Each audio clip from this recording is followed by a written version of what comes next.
So give yourself a few moments to come from the thinking part of you more into the heart part of you, the more present, receptive part of you, and just take a breath.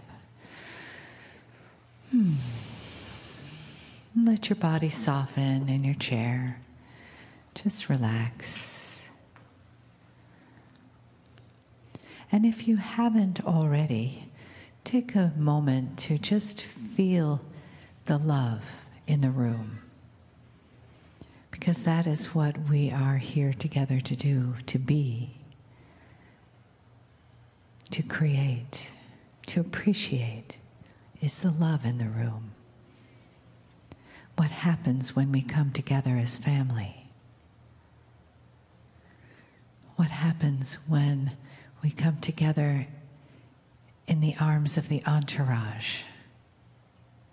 That the spiritual energy comes around us and makes us one. Take another breath.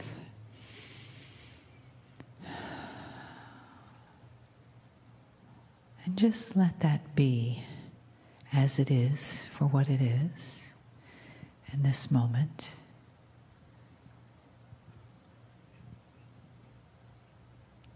I know there is nothing to do for you but to be ready to receive the information and the guidance and the love from Kryon. Greetings, dear ones. I'm Kryon of Magnetic Service. Perhaps you haven't felt this before. Perhaps this is your first time, dear ones. And the brain is figuring it out. It's something we're going to discuss later. What is the brain doing right now? The voice is the same. The human is the same. He sits in a chair and everything is supposed to change. You still hear the language, don't you? Everything is the same. Why should you believe it's different? And we're going to say it yet again, that this particular message at the beginning of the day is not about information, it's not about learning, it's about you. And what you will and will not accept for the reasons that only you know. Could it be there are things you don't know that go beyond what you've learned, that is logical, that is taught? And if you're one that says, I will accept the possibility, I will say next to you, how? How will you accept the possibility? Will you sit there in your smugness and your logic and accept the possibility, or will you do something about it? It's one thing to say you accept and another to accept. In order to accept, what are you going to do? And the answer is get uncomfortable and go outside of that which is your safety zone of belief, acceptability, of logic. And these are the things that I want to discuss even more tonight. What goes on right now in your brain? What keeps you from believing this is real? And there are many of you right now saying it's not real. You see, I know who is here. There's an irony here. The irony is this: you are old souls. Some of you have been shamanic. Some of you have taught this. Some of you have done it. And here you are in a society where this is not done on a regular basis, and therefore you have to analyze and discern for yourself. And the tools of those discernments are often not very sharp. It's a lot easier for you to say, this cannot be happening, it cannot be as it is portrayed, and walk out. It's far easier than for you to take the risk, the courage, and say, what if it was real? And if it was real, what does it mean to me? There are those who will cross the bridge of acceptance only to get to the precipice and stop and say, I'm afraid now because I know it's real and the message might be awful to me. It may be something I have to now do that I don't want to do, or be what I don't want to be. And I'll tell you something, dear ones, if you think that, that's because you were trained to think that. Because if you'd stop and open your heart instead of your mind, you'd feel the arms of God at this moment holding you across the bridge into an unknown where we can love you and show you the truth. And that's the truth. What if there was more than you know? What if everything that you've figured out is like a child taking its first step? They figured out how to walk. And that's it. And there's so much more.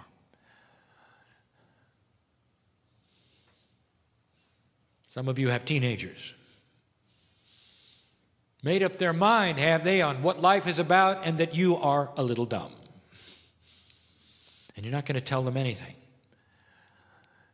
What you're looking at is an undeveloped mind. Part of the mind develops part way and the other catches up later. There's a big aha from them when they get older and they realize you're different. They're different.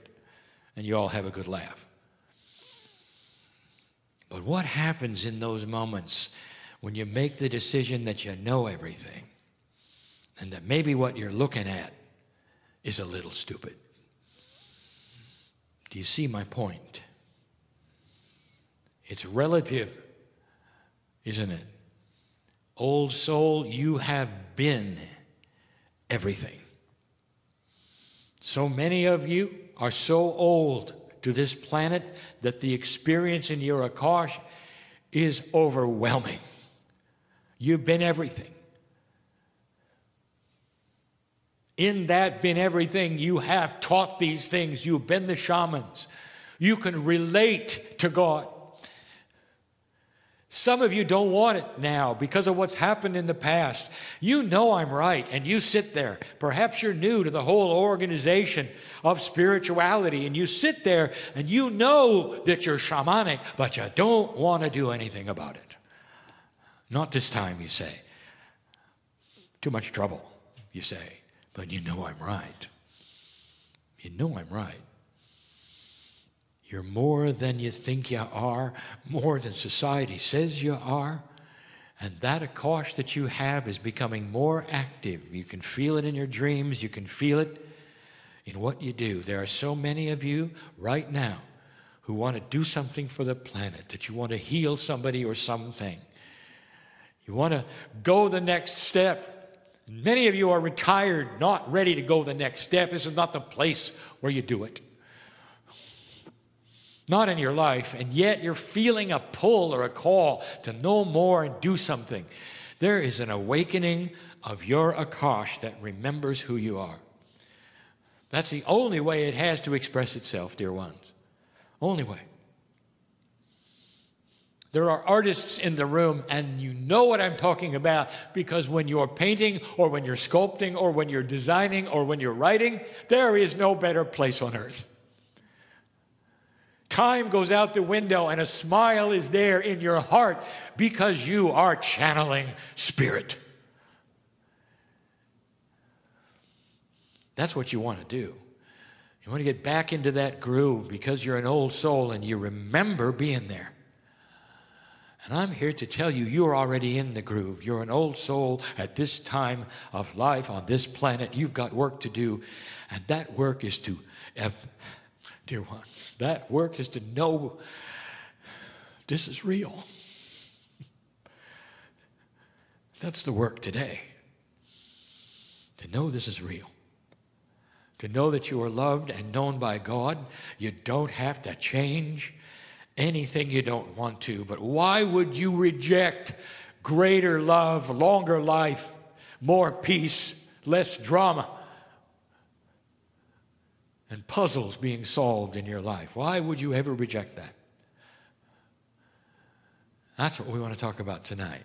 What's going on that would keep you from doing it? The day will be filled with teaching about the things that I've given to my partner that I wanted you to know.